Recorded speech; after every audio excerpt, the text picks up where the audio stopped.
Shalom, comment vous allez? J'espère que vous allez très bien. Moi aussi, de ma part, je vais bien. Dieu nous fait grâce. Que Dieu vous bénisse, servez Dieu vous bénisse. Voilà. Pour oui, bingate, comme on a Victorine, nous sommes bien en Victoria, Nambo Canada. Voilà.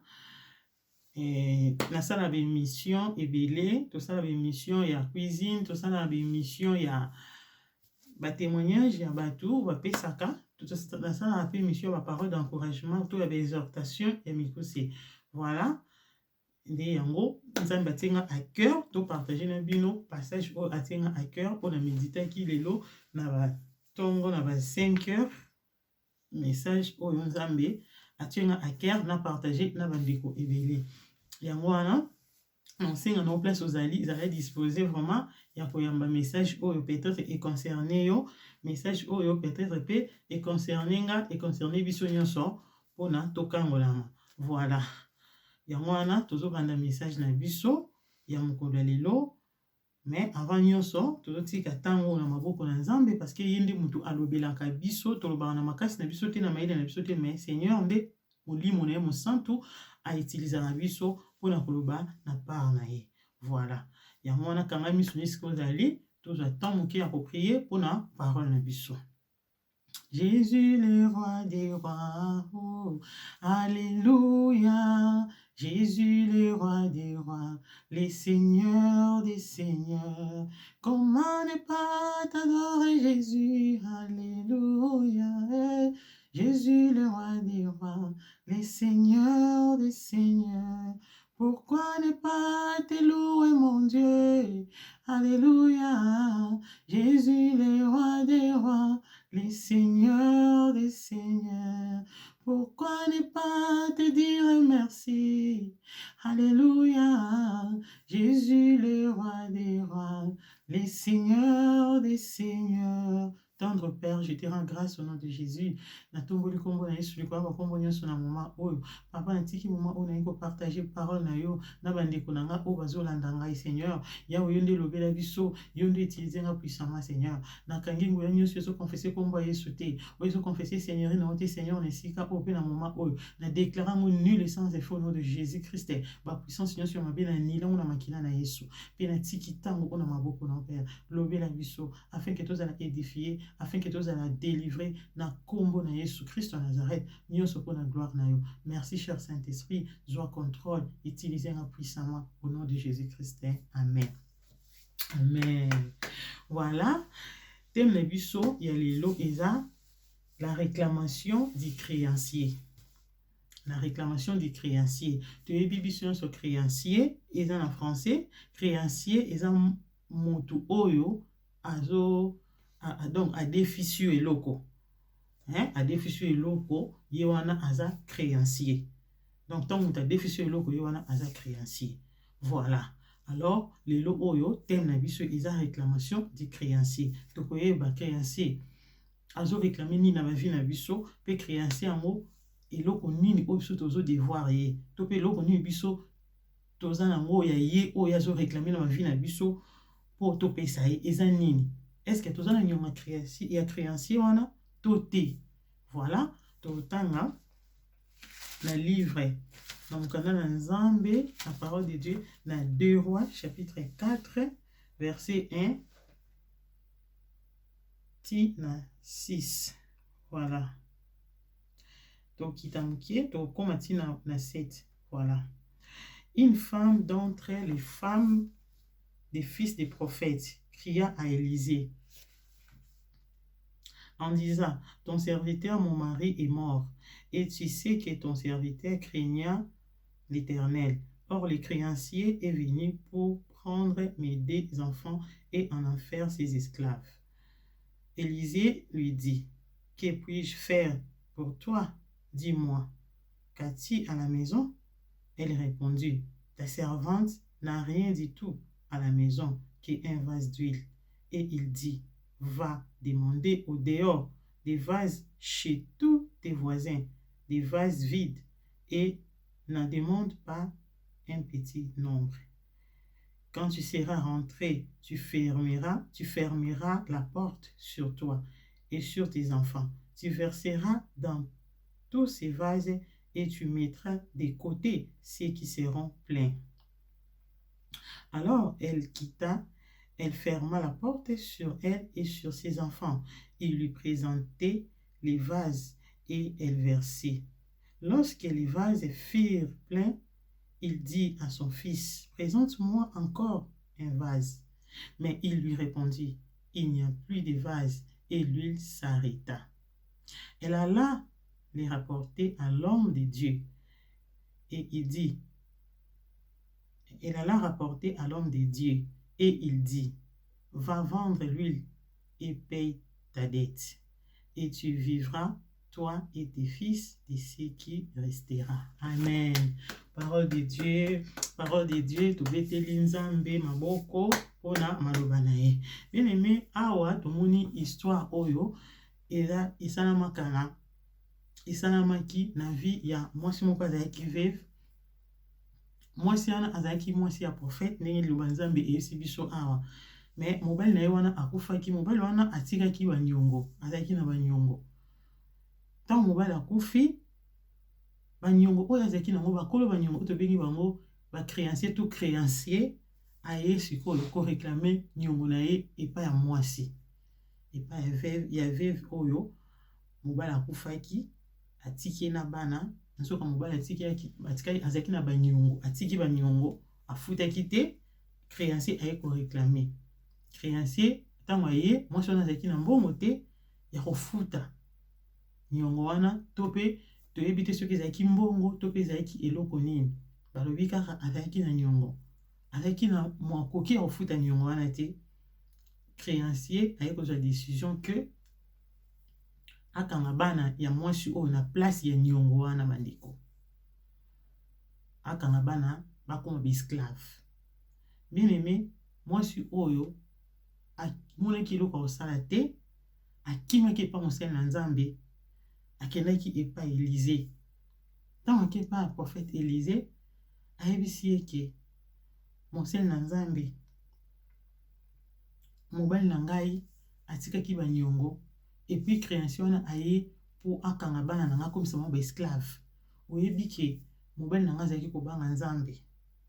Alors Élysée ayebi sikoyo nasala nini, eloko nini oyo oza nango.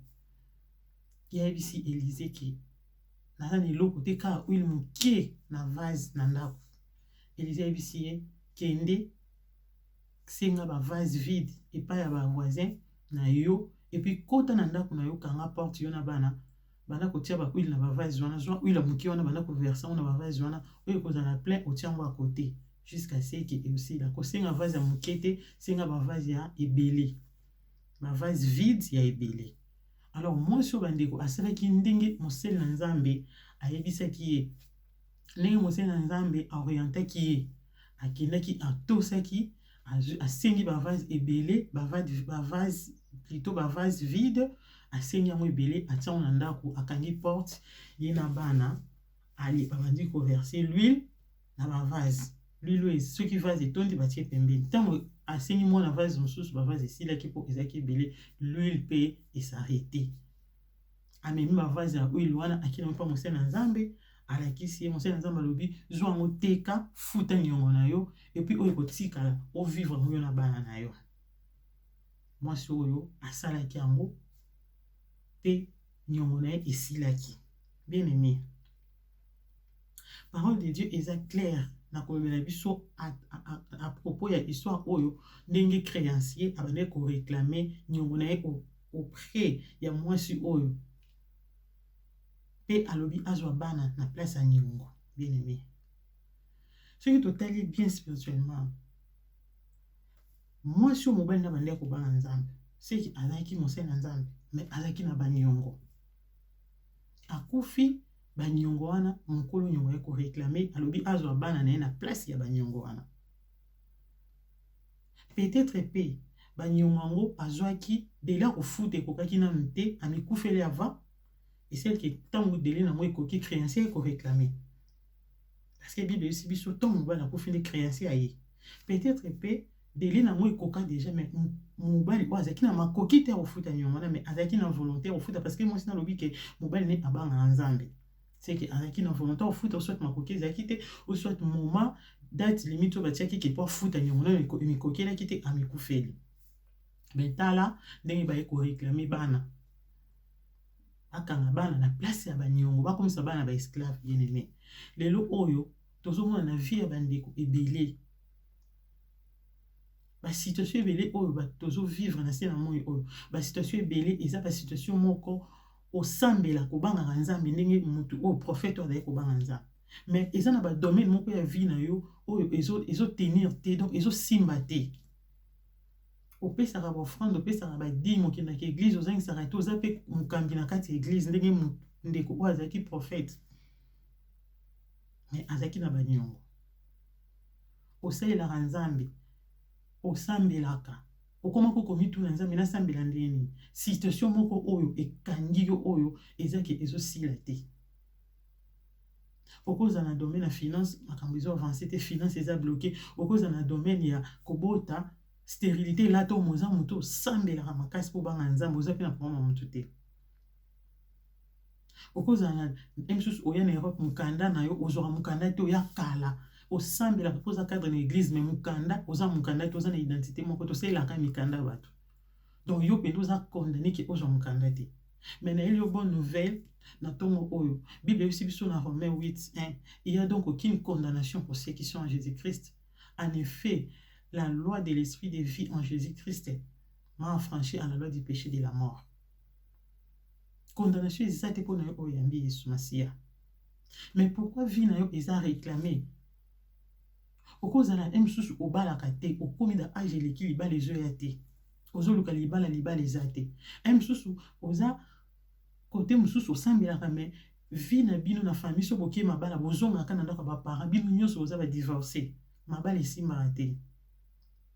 Ekozala pe oza na bana mais bana désordre ndako foyer désordre trouble qui eza te. Eza réclamation créancier azosala na vie na. Créancier azo réclamer na likambo nini yo ozolanda ngai. Parce que ton atangi passage oyo vraiment etouché nga makasi na bino na partager na bandeko.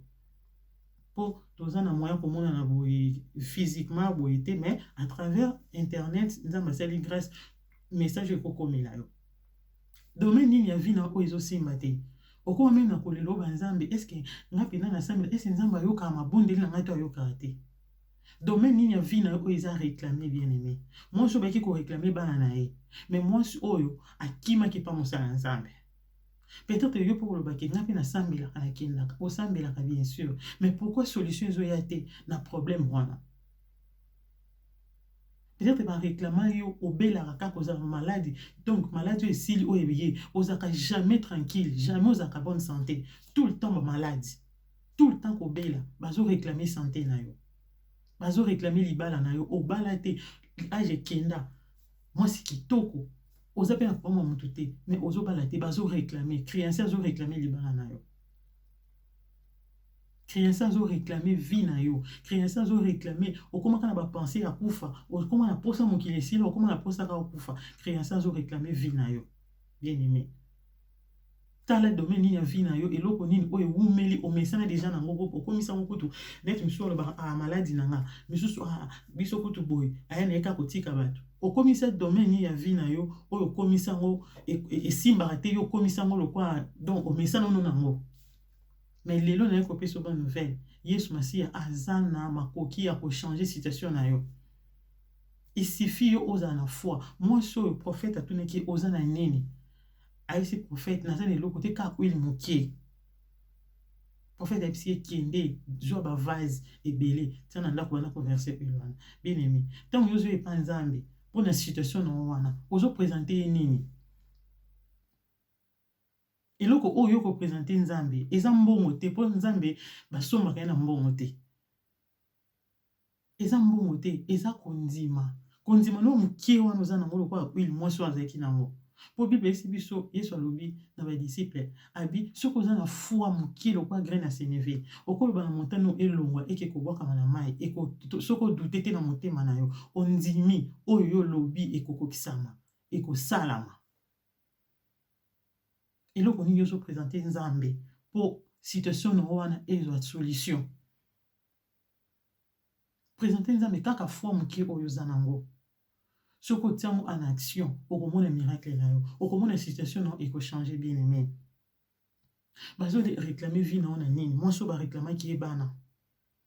Yo vie na eza réclamer na nini? Créance zo réclamer nini na kati ya vie na. Peut-être famille na bino mobimba, muto abonga zate. Créance zo réclamer bino. Peut-être bino nyonso na famille bobala te, créance réclamer mabala na bino. Peut-être obota te, créance zo réclamer mabota na. Parce que Bible et sibiso na Israël e komba kozala te mosopize mi pa kozala te. Mais oza muto sambela koyebi nzambe. Pourquoi zo bota te? Créancier azo réclamer mabota na yo. Yango na elio bonne nouvelle. Oza na makoki ya kopekisa créancier atika ko réclamer vie na yo, atika ko réclamer mabota na yo, atika ko réclamer libala na yo, atika ko réclamer bana na yo, atika ko réclamer musala na yo. Peut-être oyeya poto kala osala raté, peut-être aussi ça ba classe ozora musala te. Peut-être commerce osoko banzo sala ngo et avancer ka te fo kweya. Okomaka kolula baninga na musika. Mais na ebisio yo pe nzamba za na makoki ya ko changer situation ya vie na yo. Moi si o akima ki pa musala nzambe.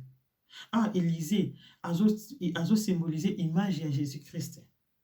Yesu Masia aza na posa na yo okende na makolo na ye pona kotalisa ye problème oyo za nango. Bien aimé, muta maladi ndaluka médecin. Yesu akoya koluka te place oza. Yo nde kende koluka Yesu otalisa ye situation na yo. Okoma kozela année bonne année tokangi bonne année o déclara ba année sika année bien ya makambo ebele ya nini nini nini année 2020 eleki wa ekokite. Makambo ni kokisami te. Tokoti na 2020 okomi komona lokwa tendance ya situation wana bandi lisusu ndenge moko. Bien aimé, telema kende ko présenter Yesu problème na yo. Ndenge mwasi a présenter ki Élysée problème na ye. Yebisa Yesu problème na yo. Parce que Bible lobi na biso Yesu Masia a futa ki prix. A payé qui entièrement pris pour ne Satan a réclamé biso les sociétés. Créancier oyo awa azo signifier diable, aza image ya diable. Azo réclamer ba vie na biso. Azo réclamer mbongo na yo. Azo réclamer musala na yo. Azo réclamer mabota na yo. Azo réclamer kimia na yo. Azo réclamer santé na yo. Makamyo se si maraté. Pour o réussir na pasi. Azo réclamer pongi na yo. Okokakola la tozo pongi pe ya kimia. Okokakola la pongi te. Bon, tout ce qui est commis au banga. Créancier a réclamé kimia na yo. Créancier on est à Satan. Yazo réclamé vie na yo. Yamona Yesu Masia ayaki. A fouta ki nyonso. Na makila na ye. Pour yo ozo kimia. Pour créancier réclamer les sous-souté. Pour Satan a réclamé sous vie na yo te. Pour Satan a empêché les sous-souté que pour okoka ko avancer te to pour ko sa makamala monte. Yesu ayaki pour la kopekisa makambo na nyonso kotia Satan stop kosimba te ko bazabana na ngai. Mais pourquoi yo ozo continuer ko vivre na kati wana? Parce que ozo une conscience te tout connaissance te ya situation na yo. Le ozo soit connaissance ya situation oza na mo. Connaître situation wana ke eza diable nde mutazo réclamer yo. Eza nzambe te mutalingi oza na situation wana.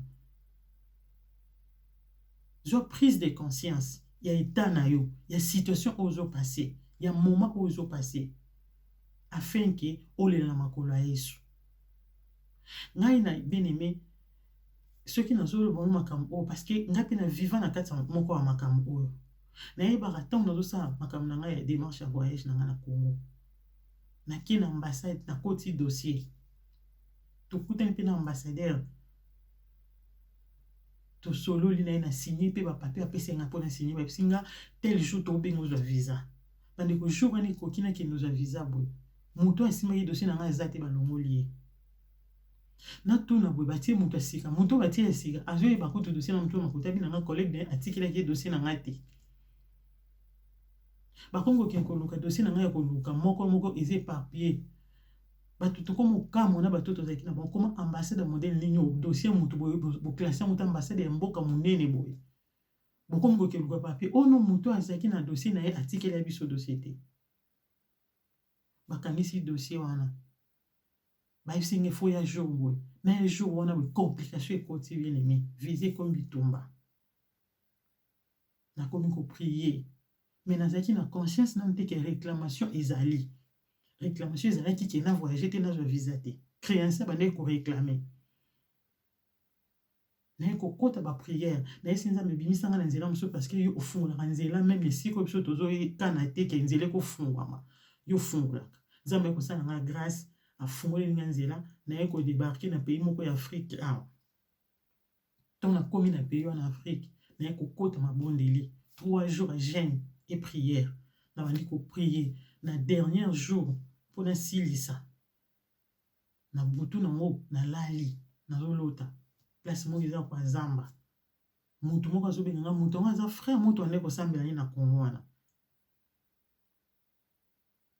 bazalaki mibale moko ezalaki mutu oyo napesa ye confiance to prier na ye asoutenir nga mpona makambo ya voyage bien aimé zoka mutu yango kaka ye nde moto azala kobundisanga bien aimé yango ntango ozopesa basujet de prière ozopesa basujet nepa nani nga na kopréféré yo moko okota baprière na yo na mozindo obondela nzambe alakisa yo situation na pourquoi ezomarche te nzambe akolakisa yango lokwa tableau lokwa filme soki okoti na foi oza nango ya moke okoti mabondeli ogene 3 jours ya prière ozobondela na motema mobimba parce que bible elobi soki tokoluka nzambe na motema mobimba akomimonisa okomona seigneur akomimonisa kolakisa yo situation na yo ebanda ndeni ezala ata basala ngo nano yo botama te basi bakanga seigneur akorevele yo akolakisa yo bien aimé nakota baprière wana nzambe alakisa ngai mutu oyo nayebi oyo nande kopesa confiance tobondela mpo asoutenir nga na prière ye nde moto ande kokombattre voyage na nga namoni moko siko bazalaki na frère mosusu mpe nayebi siko frère wana mosusu azobenga nga na nkombo na ngai ya mboka azobenga nga yaka ozwa passeport na yo na zamba nakende boye natali frère yango nayebi abwakeli nga passeport o passeport no bakangaki wana na zamba nalembi na nga kosimba yango nalembi na nga kokasu te zwa passeport na yo nalembi na ngai depuis batikela ngango awa nasi nalembi zwa passeport na yo bandeko nazwi passeport na nga nafungoli boye foto na nga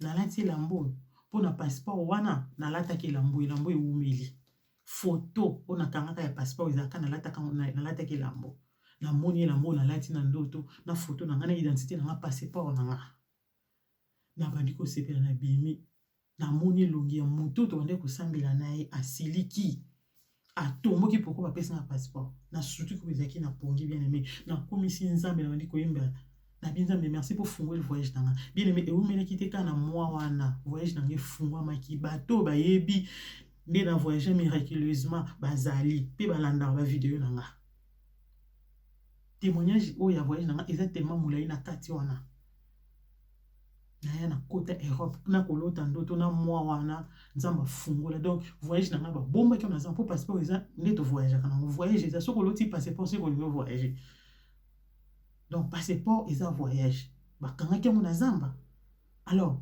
créancier aréclamaki passeport aréclamaki voyage na ngai akendaki kobomba ngo na zamba mais ntango nakoti mabondeli nzambe alongoli nga na pembeni wana place bandi kokombattre nga amemi nga mosika ntango nakoti mabondeli 3 jours na bandi kodeklare kosala badéclaration seigneur alakisi nga place oyo passeport na nga babomba place oyo babomba voyage na nga na zamba bato wana baoki moto balembi bazongisi nga passeport mpe voyage na nga efungwamaki bien aimé nguya ya prière ezali yesu masiya aza nzambe oyo arépondaka na moto soki mutu mosusu akoyela évangile ke yesu aza nzambe te bengana ye mosika parce que biso toza batémoin vivante ya kombo ya yesu mpe ya miracle na kombo na yesu kota mabondeli bana kosala badéclaration déclaration contre bacréancier nyonso oyo bazoréclame vi na yo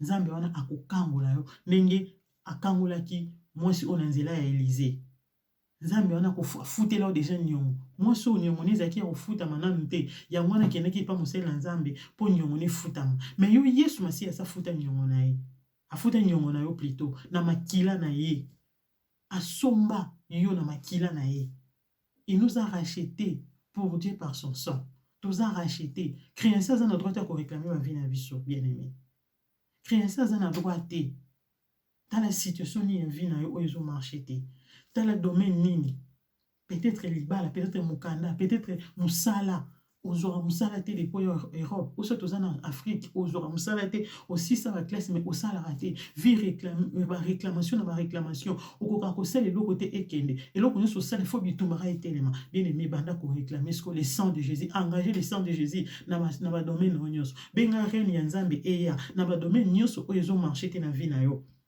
Benga reni ya Nzambe eya na ba situation oyo eza bloqué, na ba situation oyo eza ya ko kangama oyo ekangi vie na yo oyo ezo marcher te, reni ya Nzambe ekita, gloire ya Nzambe ekita, makila na Yesu ekende ko gangela ba créancier nyonso o bazo réclamer vie na yo, parce que makila na Yesu nde efuta nyonso wana, Yesu afuta ki nyongo na nzela makila na Yesu esomba biso banda ko redéclarer, banda ko déclarer et que makila na Yesu ekita et que ne ko gangela ba créancier on nyonso batika vino parce que Yesu sa futa nyonso ozana nyonga mutu te mutu musupe réclamation wana bazo réclamer peut-être na mabemo bosala kala mais na biso Yesu ayaki pona komema mabe na wana pona kozwesika na pona kolimbisa masumu na yo, peut-être ozana mabemo so ko confesser to bosana Yesu molimo santo apeso prise de conscience ya makambo susu yo zo bosana afin que yo se repentir musupe so sana no mabete eza oza victime ya jalousie bato ndenge ngana zaki victime ya jalousie bamoni ke na voyager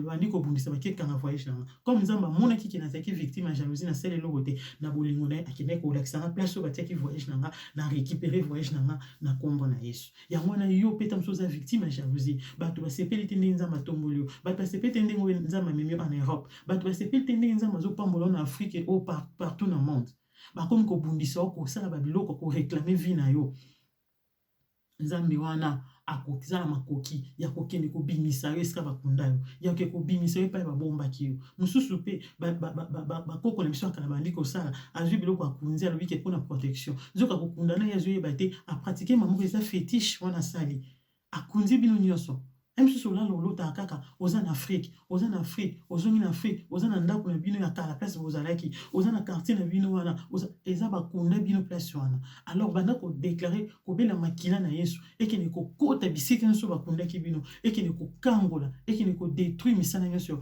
ya ba créancier esika bazosala esika bazosangana na ba hotel nyonso to ya molili oyo ezoloba mabe contre yo oyo ezo réclamer vie na yo bela makila na Yesu ekene ko détruire ba hotel wana bela makila hotel eza place oyo bato bazobundisa basanganaka lie wana place basanganaka place bazwa ba décision mpona osala o mabe c'est ça l'hôtel bela makila na Yesu ekene ko détruire ba hotel wana peut-être na libala na ozana kimia te peut-être mobali no mobulu bazo réclamer libala na yo peut-être yo obala posa libala eza sous te posa mobali no eza sous to comme na posa za no oza célibataire eza réclamation bazo réclamer libala na yo bien aimé telema sala ndenge mwasi asalaki kende na makolo ya Yesu kota mabondeli conseil na bopeso kota mabondeli 3 jours à jeûne et prière sala jeûne Esther kota mabondeli bondela na motema mobima na kondima na foi okomona kaka na moment wana ya ba prière Nzamba ko révéler yo soko koluka na motema no mobimba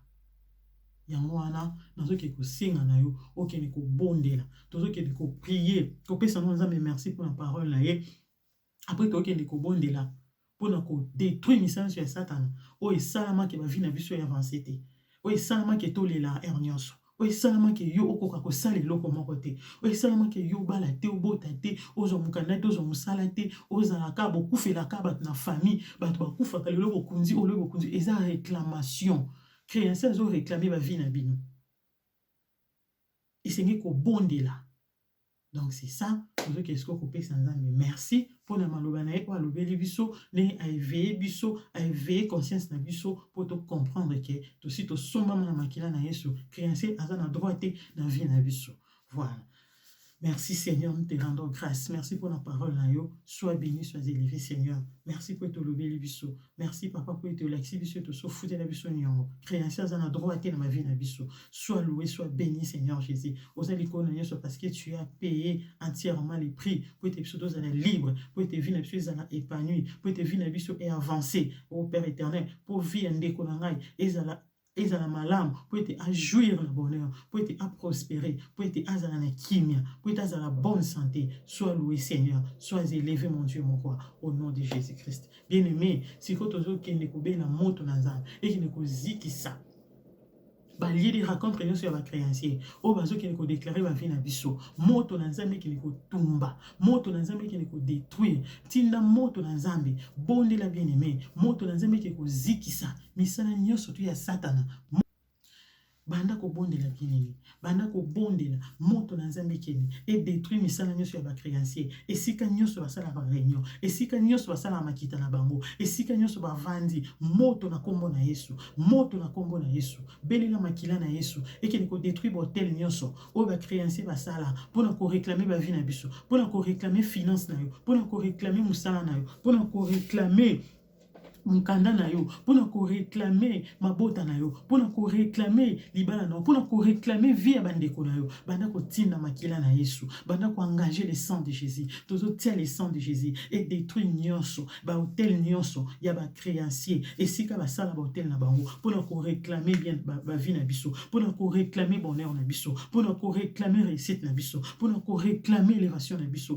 pona ko réclamer ba voyage na biso makila na Yesu qui ne ko détruire makila na Yesu qui ne ko détruire au nom de Jésus makila na Yesu qui ne ko détruire ba hôtel wana nyonso makila na Yesu qui ko détruire ba lieu de rencontre wana nyonso makila na Yesu qui ko détruire ba misala na bango nyonso ya mabe to anila na makila na Yesu to bebisi au nom de Jésus to silisi nguya au nom suprême de Jésus-Christ au nom suprême de Jésus-Christ de Nazareth makila na Yesu qui ne ko détruire ba réclamation nyonso ba création bazo sala makila na Yesu qui ne ko détruire misala na bango nyonso ya mabe makila na Yesu qui ne ko détruire ba plan na bango nyonso ba bongisa au nom suprême de Jésus au nom suprême